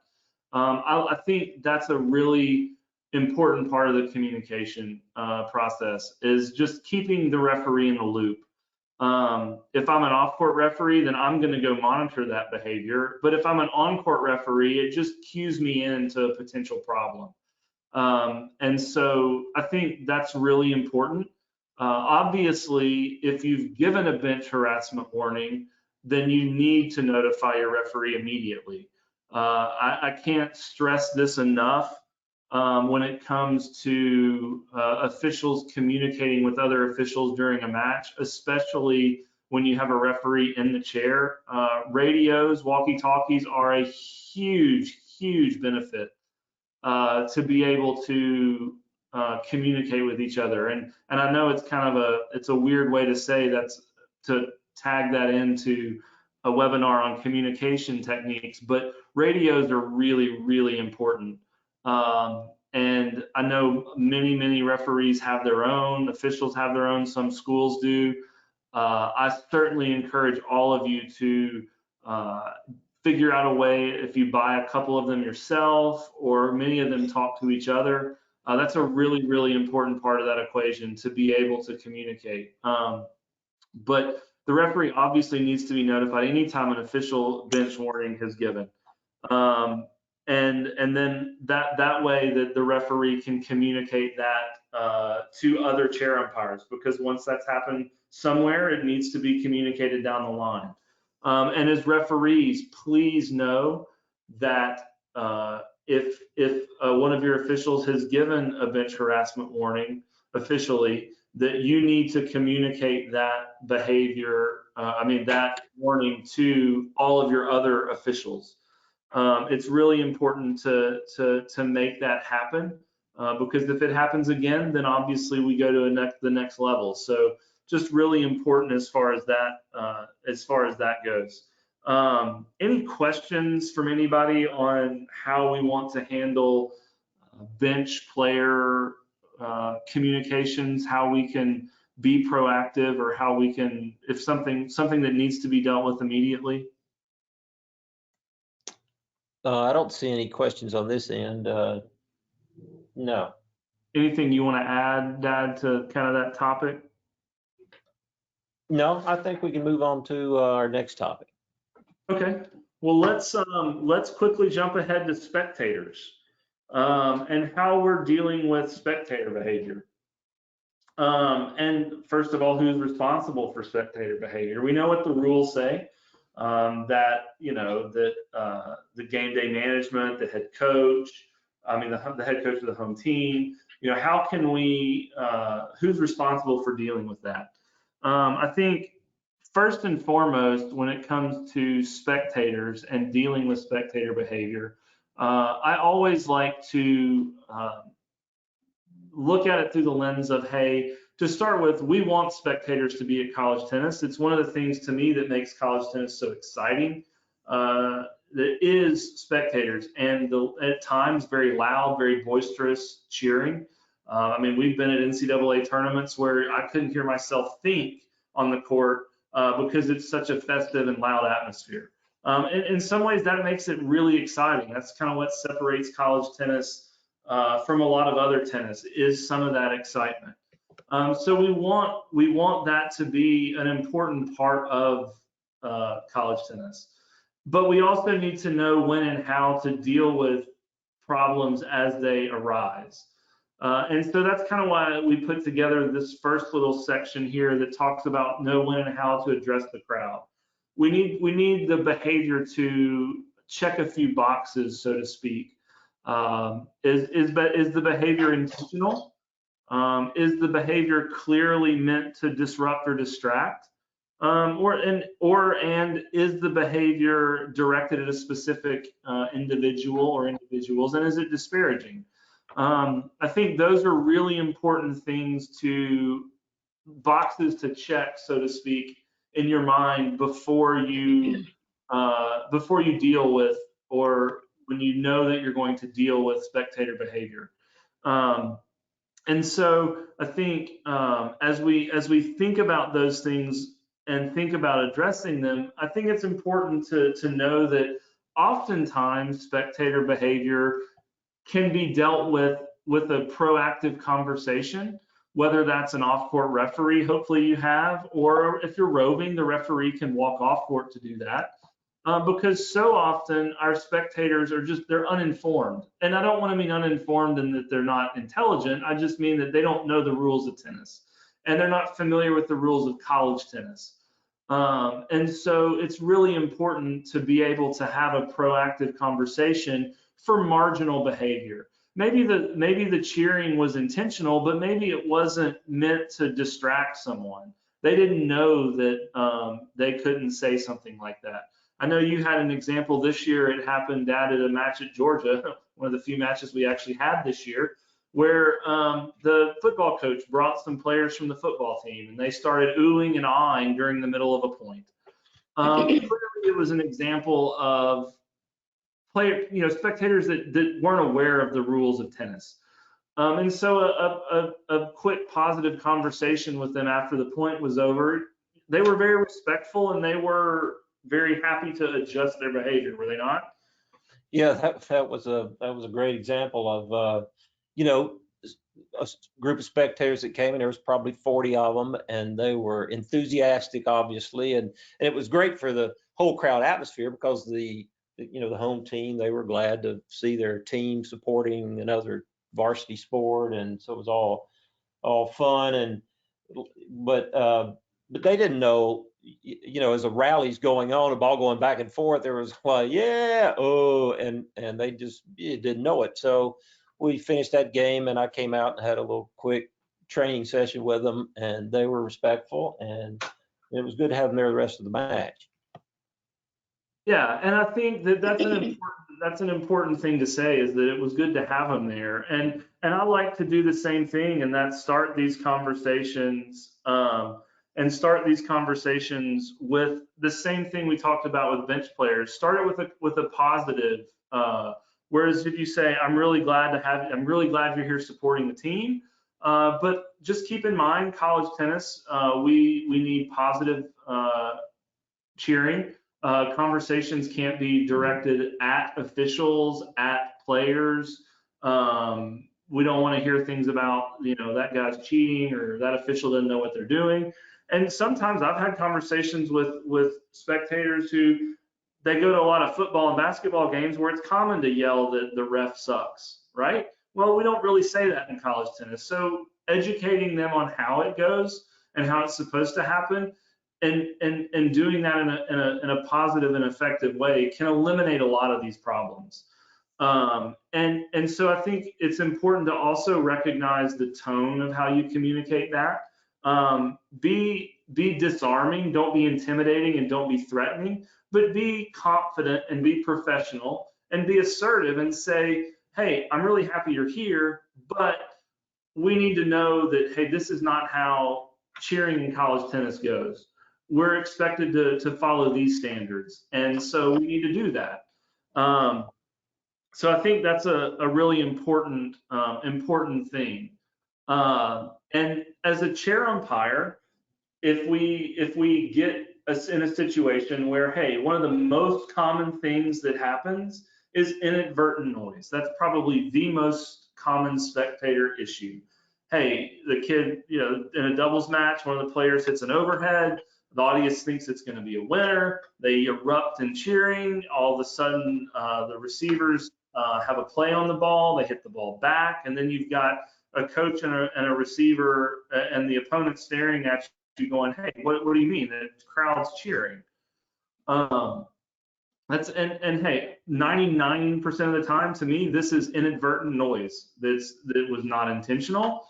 It wasn't meant to distract. It wasn't direct. I mean, even though it was directed, at their team, it wasn't negatively directed at the opponents. It was just inadvertent noise. In that situation, as a chair umpire, I'm going to make a general announcement after that point is over.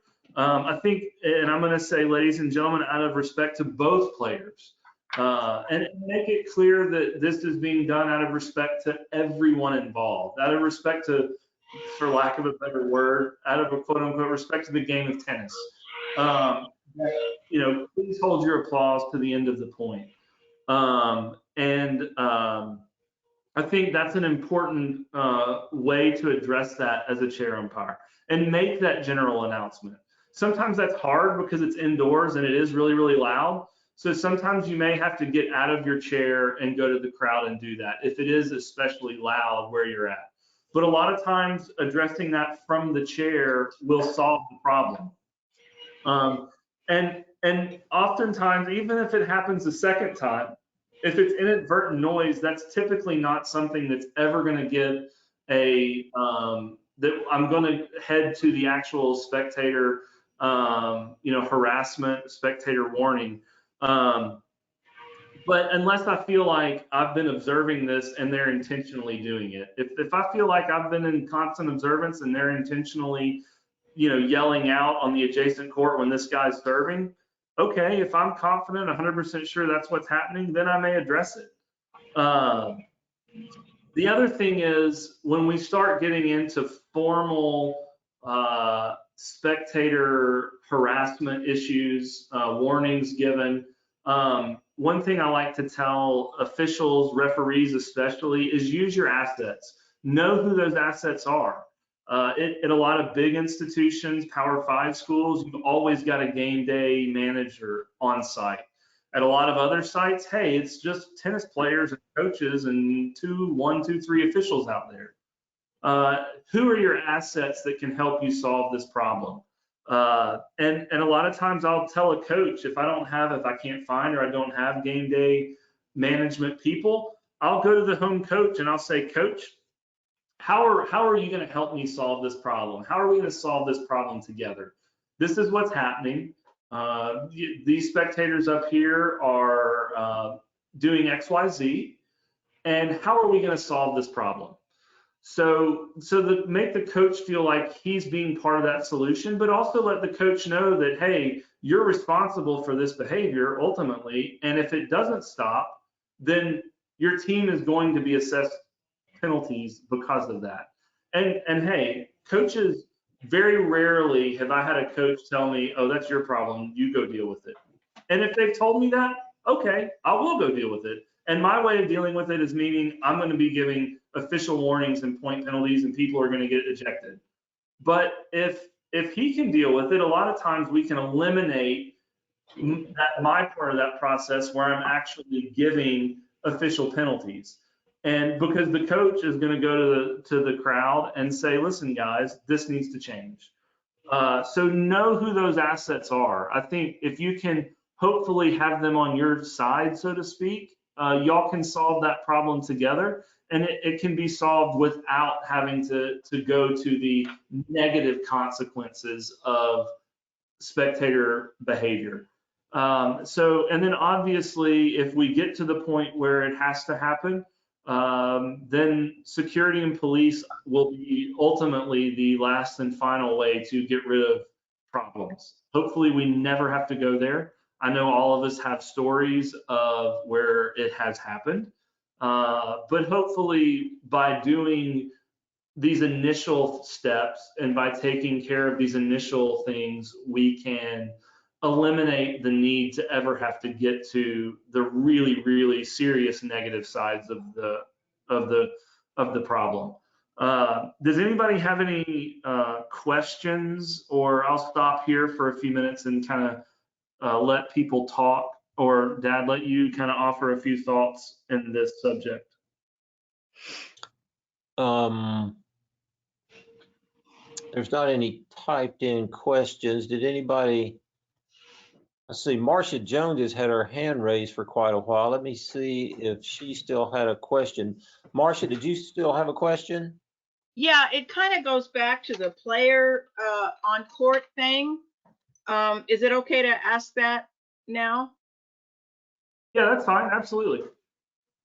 Okay, what happened was I was roving a college match. I was called to court. I went to court. The guy said, you know, I disagree with his calls. I said, fine, I'll stay here for a few games. I stayed for a few games. Everything looked fine. I moved on to the next court, stayed there, moved on to the next court.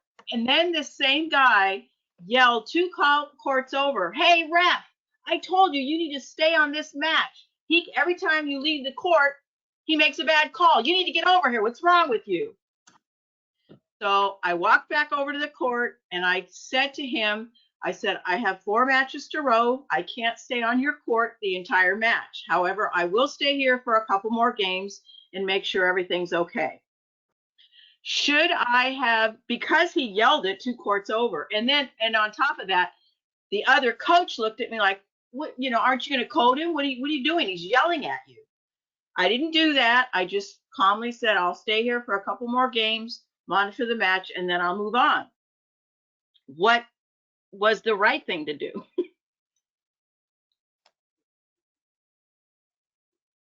You want to start with that one, Dad, or you want me to go with it? I'll let you hit it. Okay. Initially, I would obviously I wasn't there, Marcia, to know exactly kind of the tone and everything of what he said. But from what you're describing to me, I feel like I would have handled things very similarly to what you did. I mean, obviously, as an official watching 4 courts, it's impossible to be everywhere at the same time. So it's unfortunately that's just the price of admission for a lot of us, and that's the price of, you know, we're just put in that situation far too many times, and so we are left with that. I'm watching these 4 courts, and so he's frustrated obviously, and he's yelled at you from 2 courts away that you know, hey, every time you walk away, this guy's making a bad call. You know, if that's what he said, I'm gonna just go over there and very calmly explain exactly what you explained to him, and if the coach says something to me, I might just tell the coach, Coach, I hear you. I know he was frustrated at the call that was made. If the behavior, but if I deem the behavior unsportsmanlike, then I'll address it. But I'm going to allow him to get my attention and tell me that he needs me on this court. Now, if I felt like he was disrupting play by yelling, I might have a different conversation. The only thing I might say is I don't know what was going on the other 3 courts that you were watching, but one of the things that we can always do as officials is make ourselves available to where there are going to be potential issues. A lot of times, hey, I've been the only official on 6 courts, and I've got fires going on 3 of my courts, and there's no way I can dedicate as much time as I need to all these courts. And hey, it sucks, and that's just the way it is. And I'm getting to as much of the problems as I can. But if there is a sense where I'm not having issues on these couple of courts, then I might leave them alone a little bit more and pay more attention to the court that is a problem. But at the end of the day, that player just has to know, and that coach just has to know that there's only so many of you to go around, and you can't see everything. Anything you want to add to that, Dad?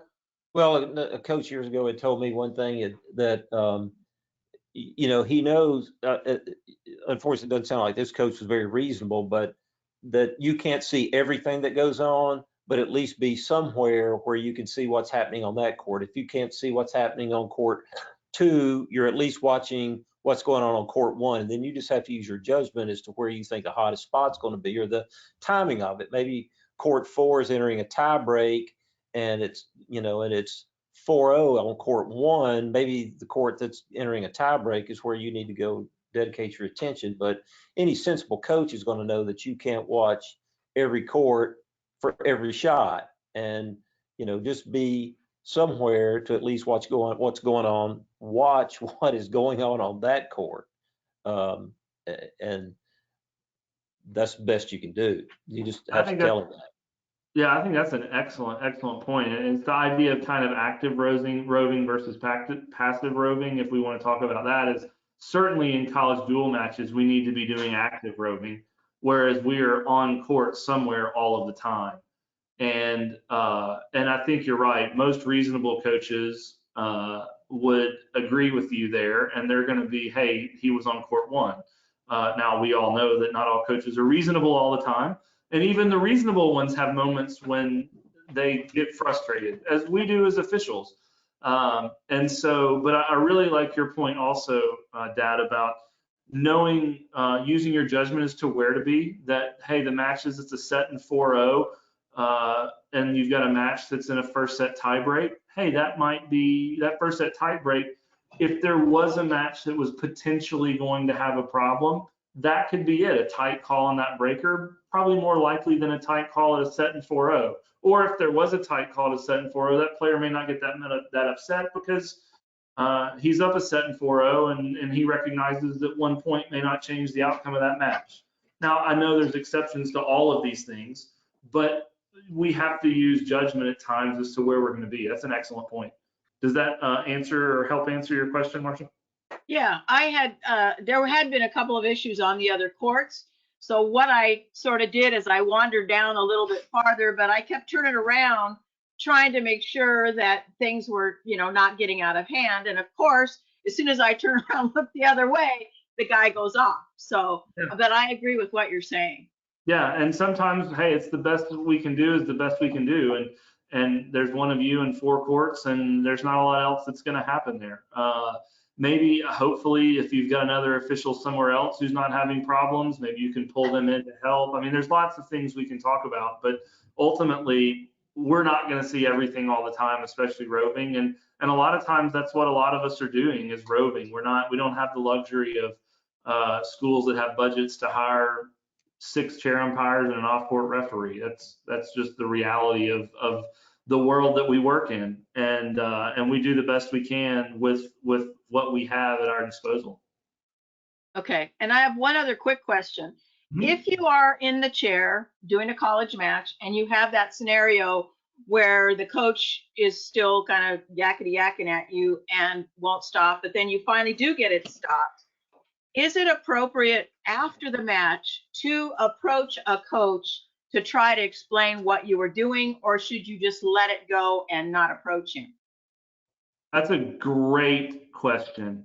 And I would say very, very rarely, as almost never as a chair umpire, would I ever approach a coach after a match to explain the way I did something. I would always let the coach address the conversation with either me or the referee. A lot of times you find that, in my experience, that a coach is just blowing off steam in the moment. And after the match is over, especially if they've lost, or sometimes even if they've won, they could care less about that incident anymore. And all you're going to do is annoy them by having that conversation or bring up something that doesn't need to be brought up and start a new argument. So I would say almost never would I engage a coach after a match about a specific incident. If it's something that you really want shared, then I think I would encourage you to talk to your referee, and maybe your referee has a relationship with that coach that would allow that conversation to happen, or maybe that coach has already talked to your referee about that particular incident, and then the referee can go back and can facilitate that conversation. But as a chair umpire, no, that is not a conversation I would have. And Yeah, I get it, just trust me. Good advice. Because as me, I mean, it's something that, hey, listen, like, I want to feel vindicated as a chair umpire. That, listen, even if I wasn't right, that I want the coach to feel like that I was thoughtful and I was doing the best that I could to make the right judgment. But sometimes that's not what a coach wants to hear. As much as we want to communicate that to him, that's not what he wants to hear. Great, thank you. That's right. You were saying something, Dad, when I interrupted you. Well, I would say that was great advice. Rarely is there any way to have a productive conversation in that situation. It's the coach has already moved on from whatever the issue was, or if he hasn't, he might have already spoken, like you said, spoken with the referee about it, and the discussion has taken place, and no need to talk about it. Yeah, there's coaches as a referee that I have a relationship with that they may come to me and talk about a situation that happened in the match. So it always helps me if I've had a conversation with the chair umpire, that I can help kind of facilitate that conversation and say, I know this is what that chair umpire was thinking. But again, there's other coaches that even as a referee, that I'm going to let it go. And I'm not going to say a word, right? And some of that's just knowing the experience of knowing when to do that and when to just let things be over with and be done. But that's an excellent question, Marcia. I think we're ready to move on to one of the next categories. Yeah, absolutely. And this hopefully we're kind of drawing to the end of our webinar, end of our discussion. Wanted to really touch on this. It may seem kind of tangential to the scope of what we were dealing with today, but I do think it's a really important thing to think about as we're talking about our day-to-day jobs as officials. But that's how we communicate with other officials, both on and off the court. And we'll break this down into a couple of different ways, but during the match, how we communicate, these are probably a little more straightforward technical things. As chair umpires, I think it's really important to be in contact with the referee during the match. Like I said earlier about radios are a really, really important tool to be able to be in communication with the referee. That's a pretty straightforward thing as a chair umpire. As referees, the one thing that I would encourage everyone is be available. Although it's funny, not funny, but I've had this conversation with several referees who have always said they like to be in a position to see everything, but not in a position to where you're a lightning rod for a coach to come running at you. about, did you see that call? Did you see that call? Did you see that call? So it's very important to be in a position to be available to where a coach feels like you're available, but maybe standing next to the chair umpire is not the best position to be in. Even though you're available, you're a lightning rod. So I would encourage referees to, whether it's behind somewhere where they're not the lightning rod, but they're always visible to the coach, so the coach feels like, and other officials feel like you're available. The other thing I would say as a referee is really important is to communicate relevant information to all the officials, whether that's lineup changes in between doubles and singles, whether that's spectator warnings, bench warnings, carryover codes. All of these things are, I know we talk about them and they may seem, trivial is not the right word, but just easily taken care of. These are still issues that we have had problems with over the last several years. So I just say that to say, be very mindful of that you're communicating all the information you need to. Communicating with the coaches in between doubles and singles, communicating any lineup changes, and then if you have bench warnings, that make sure everyone is aware of what's happening in those particular situations. Anything you want to add to that, Dad? No, I'd just like to punctuate that communicating relevant information to all officials, whether it's lineup changes, whether it's conduct that's going on somewhere in another part of the match that they don't know about, that they need to know about. It's communicating with the officials that are on court is, you're there as a team. So. Yeah, it's a great way to say it. And then quickly, we start thinking about communicating with other officials, post-match, off-court, things like that. So post-match communication, I really think as, first thing to say is chair umpires, we certainly need to relay to referees any unusual things that happen in your match that might, say, come up in a conversation between a coach and a referee after the match, or might generate an email from, the coach sends an email to the ITA, and the last thing I want as a referee is to get a phone call from Courtney or from Corey Brooks saying, hey, this happened at your match on Friday, why didn't I hear about it, or what happened? And I'm like deer in the headlights going, oh my gosh, I have no idea what you're talking about. So communicate any unusual things that happen in your match to the referee. And then as the referee, be willing to listen to those things and have a conversation with your chair umpires, roving umpires as it may. Get them to write up anything that happens. And then you might need to follow those write-ups with formal forms, whatever that might be.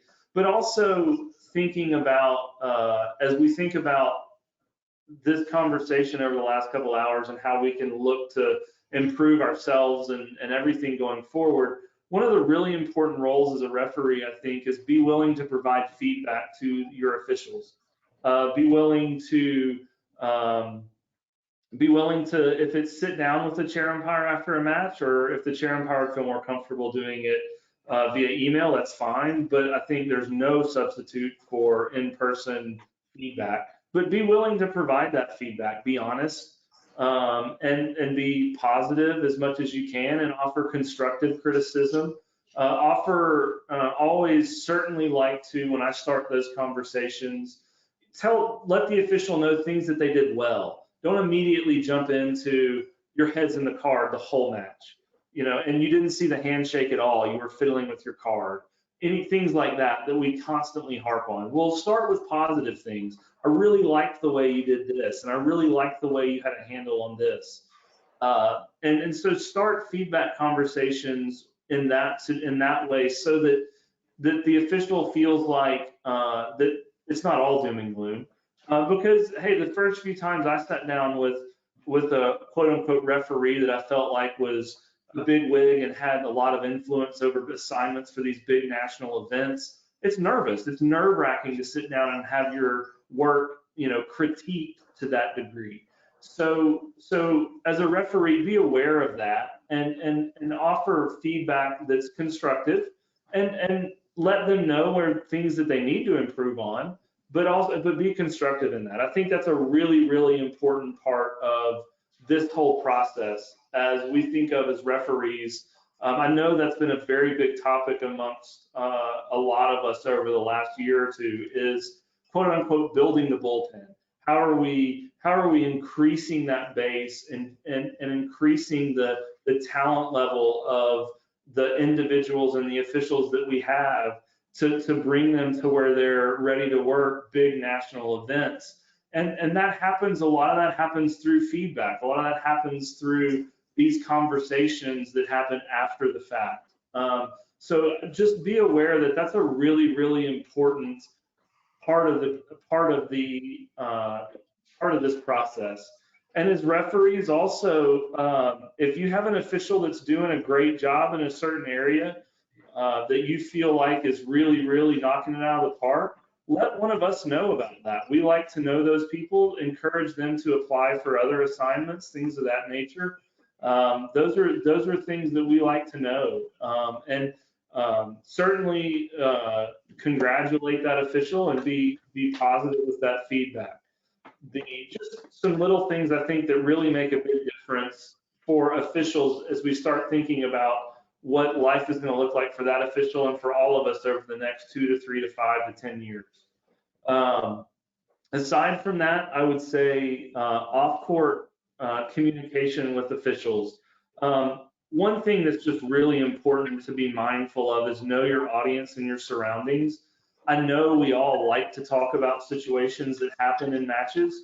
Hey, it's a great way, one of the best ways for us to learn is to have those conversations, but be aware of your setting and where you're at. If you're at an event, those are not good conversations to have when other players, spectators, are going to be in earshot or they can hear these conversations.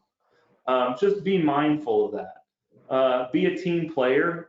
I think you mentioned that a minute ago, Dad. We're all a team out here. So being a team player is a big part of this community. And I know that we talk about, I feel this way at a lot of the events that I'm at. We certainly, as officials, IT officials, don't get paid enough to where, certainly not right now either. It's not like we're making a lot of money out here doing this. And so it's about more than just the on-court work and we're getting paid to do it. It's about being a part of something bigger than ourselves. It's about making tennis a better sport for all of these athletes. So be a team player and be willing to pitch in and help out however you may be needed. And your attitude is about a lot more than what you just say. The last thing I want to hear as a referee when, hey, I've got one more match to go on and I've got 6 officials sitting here in the officials room, and I assign it to John, and John is like, oh yeah, I'll do it, but and then his body language and everything about him says he has no desire to be out there on the chair. Even though he's told me yes, he has no desire to do that. So hey, I recognize that might not be the best way for John's evening to go, and his dinner plans might be affected by this, and I'll try everything I can to make sure that he's not that guy on the next day. But sometimes somebody's got to be that guy. So so be a team player, be part of the solution, be part of making these events run better. Social media is just a really quick way of saying we all need to be careful about what we put on social media. We definitely do not want to be commenting about anything related to a tennis match on social media. I know that certainly at the SEC level, we had the conversation with SEC referees this year about that definitely does not need to happen. We have this conversation at the NCAA tournament and a lot of the national events as social media is a wonderful tool for a lot of things, but we don't need to be talking about college tennis on social media, even if it's positive, negative. We just need to not have the conversations about the actual matches on social media. That's just one quick subject there. And then the last thing really quickly, I know we're kind of encroaching on past 4 o'clock. The last thing I would say and this would deal with referees out there who are doing a signing. If you have any questions about like real kind of strategies or things, if you're having issues, feel free to email one of us. We can kind of help you through that. But be organized, be transparent with people when they ask you questions. Let them know that you don't have a spot, or let them know that this is why you don't have a spot, and be consistent. Don't be playing favorites with your favorite group of people that you've always worked with. Hey, I recognize that they're all people that we like to work with, that we're comfortable working with, that we go out and have dinner with and maybe a drink or two with at the end of the day. And we want to work with those people, but be consistent about who we're hiring. And lastly, be a good listener. Be willing to sit down and have difficult conversations about decisions that you made, and really hear that person and hear what they're saying. And I'll say all of that to kind of say at the very conclusion, one of the things that has really helped me, and that I always would want to consider myself as, is someone who is always willing to be self-aware and self-evaluate. And so when it's all said and done at the end of the day, have a conversation, or whether that's to myself or to someone else. I've been so fortunate to me that I work on a daily basis with Richard. And so I can tell you how many Monday mornings we've spent an hour talking about things that happened that weekend. It has been immensely helpful to me, immensely. Breaking down things that have happened and just having conversations. What could I have done differently? What could he have done differently? What happened? So those kinds of things are huge. And taking that information and learning from that, and trying to improve from that. But always be willing to recognize that we all have more to learn in all of this.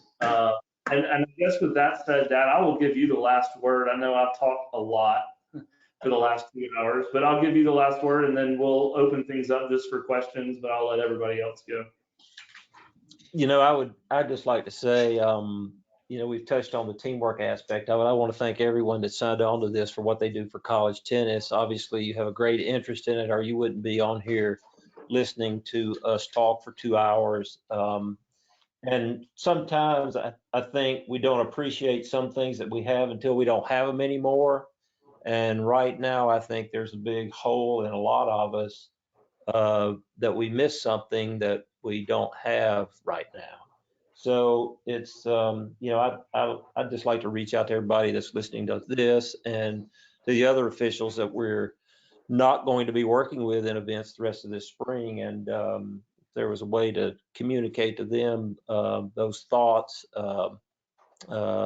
miss college tennis. And I think everyone on this webinar probably does too. And thank you for putting this together. I know when we started, we didn't have anything we were just throwing spitballs on a big blank chalkboard, and thank you for what you did here. So that's all I've got. That's very well said, and thank you to all of you for joining us today. And I know that I certainly would reiterate everything that Dad said about we certainly miss the people and the relationships that we are missing out on for these last few months of the college season. I hope and I look forward to being back on the courts with all of you in the fall and certainly next spring. I hope that landscape doesn't change a lot, and I hope that we are all able to reconvene and move on with life in the sport that we enjoy. And that was just really well said. So thank you to everybody. Really appreciate your time listening to me talk and Dad talk for the last 2 hours. And with that, I'm not going to stop the recording because I'll certainly keep this open as they post this later for any dialogue that happens, but certainly feel free to jump off whenever you want. Dad and I will stay on for a little while here and answer any questions that anybody has additionally, and talk about any issues that anybody feels pertinent and relevant. We'll try to help you out with those. But thank you guys, and good luck.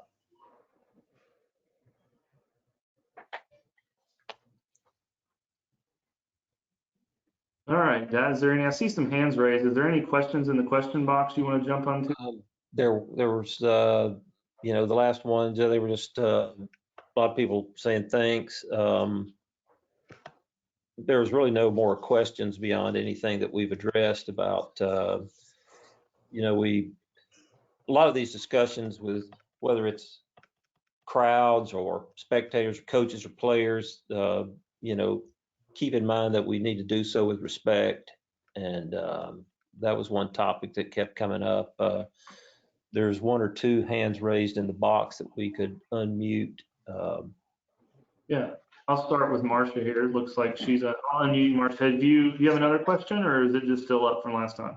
No, I actually have it down on my computer, so I'm not sure why it's up on yours. That's Okay. exciting. Well, thanks for joining us today, Marcia. Appreciate your participation, and good luck with you the rest of the spring.